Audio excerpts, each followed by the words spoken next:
গুছিয়ে কথা বলা দারুণ একটি শিল্প। এতে জনপ্রিয়তা বাড়ে এবং মানুষকে প্রভাবিত করা যায়। চলুন গুছিয়ে কথা বলার কিছু কার্যকরী কৌশল জেনে নিই। 1. আপনি যা বলতে চান তা আগে থেকে সুন্দরভাবে সাজিয়ে নিন। ভুলে যাওয়ার সম্ভাবনা থাকলে পয়েন্ট আকারে কাগজে লিখে নিন এবং সেটা দেখে দেখে বলুন। 2. সিকোয়েন্স বা ধারাবাহিকতা বজায় রাখুন। শেষেরটা শুরুতে বা শুরুরটা শেষে বলবেন না। 3. তাড়াহুড়ো করবেন না, শান্ত থাকুন।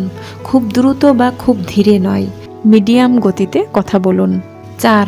শ্রোতার চোখের দিকে তাকিয়ে আত্মবিশ্বাস নিয়ে কথা বলুন। 5. জড়তা পরিহার করার জন্যে ইয়ে, মানে, আ, উ ইত্যাদি এড়িয়ে চলুন। 6. শব্দচয়ন ও বাক্য গঠনে সতর্ক থাকুন।